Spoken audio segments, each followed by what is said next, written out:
Hello, this is Gizmo88. This is the preview of the Xbox One, Microsoft's next generation console. I'm just going to get right down to it. There's been a lot of negative talk about it, and there's also been some positive talk.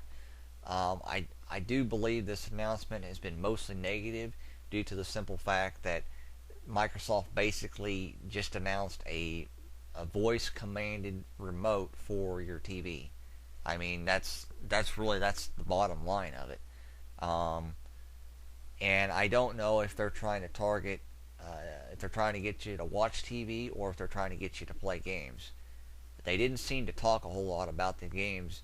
It was more or less about controlling your TV or the voice commands that the Kinect can do or some of the motions. And it seems to me like it's a rushed project too, because they didn't even have the voice commands complete. I mean, they came out and said that they were still, basically working on the voice command chart or working on the commands for the system, and that they only actually had a few commands so far. Well, telling me that they ain't got, a lot of the commands ready or whatever. Well, that's, and they're already showing off the system before things even really ready to be shown off. That's a problem, you know. Um, Also, I think to pay $500 to $600 basically just to tell my TV what to do um, is ridiculous. I mean, and and to go even further with it, you're still going to have to use the remote because the Xbox does not control the DVR. Uh, it does not.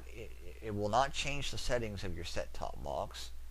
Um, so I mean, so you're still going to have to pick up a remote control. And like for on-demand services on your box, chances are it's not going to control any of that either. Chances are you're going to have to control all that with the remote. So why would you spend $500 or $600 basically just to be able to change your channel with your voice? I mean, that sounds like a pretty expensive technology to me. You know, if I spend $500 or $600, I better be able to do a whole lot more. You know, um, so I was very displeased with their announcement, but at the same time, you know, the system just didn't show off. It just didn't seem like there was enough new about it. I mean, the interface was virtually the same. Um, I mean, I kind of expected the interface to be similar because I like the interface of the 360. I think the 360 interface is the best between the PlayStation 3 and the 360. And so I kind of expected them to continue that interface, but I figured they would change it up. There would be more theming, more customization. You'd be able to basically create. It would be your own like personal type deal, and it kind of mentioned it a little bit. There's a few things. Basically, the only custom thing about it though is, um, when you play games and stuff, or you watch TV, movies, whatever, uh, it kind of identifies you. It kind of picks up, what you like, and then it shows things that you might be interested in. Well, that's okay, but when I mean customization, I mean being able to change the background. I mean, obviously you could do that before, but you couldn't do very much. I mean, you didn't have hardly anything to choose from. You really can't change the theme. You can't really change the color very much of your tiles. I mean, or multiple colors for your tiles. You couldn't do that. So I mean, there needed to be a whole lot more customization. Um, Another big thing is okay. You know, when it starts out, we really don't know too much about the apps. We don't know if there's any Blu-ray playback,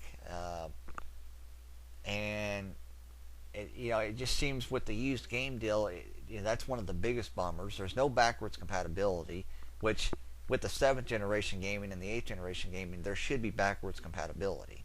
But no, they're going to make you buy the games twice. Well, it's kind of the same deal with the used games. All right, you're going to go like to GameStop or somewhere. You're going to buy a used game. Say you buy it for $20. Well, the current retail price is $40. Well, now you got to go home and give Microsoft $40 after it installs the game, so you can actually play the game. Basically, to unlock the game. That's stupid. That is got to be the stupidest thing I've ever heard. I mean, I've seen Microsoft and Sony both do some strange things, but I think Microsoft is definitely by far doing the strangest. Uh, I'm really interested to see, what they talk about at E3. I'm hoping that they have more to say or show off, because I mean, as far as it goes right now, uh, I don't see where it's looking very good. Anyway, so this has been the preview of the Xbox One, and like I said, I'd really like to see, kind of hear what your thoughts are on it. Real quick, I'll go over the specs. It is an x86 or 64-bit CPU. Roughly going to be clocked, I think they said, at 1.4 gigahertz, which is actually a really low clock rate. A lot of people were complaining about that on the Wii U. So I'm not sure. Also, excuse me, um, the actual the GPU is not quite as powerful. The Xbox is only going to focus games at 60 frames per second, so it will not be real time. It does have 8 gig of RAM, but it's only DDR3, so it's not the GDR3 or GDDR3, excuse me. And it's not. It has a 500 gig hard drive, so it'll fill up very, very quickly. So yeah, I mean, it's just a lot of craziness. But anyway, uh, that's pretty much the specs. USB 3.0, and it does have the gigabit internet and then the Wi-Fi. That's pretty much the specs for it right now. Like I said, I'd really like to hear your thoughts and comments on it. Please subscribe, and please feel free, like I said, to leave comments. Let me know what you think. And thanks for tuning in. Thank you.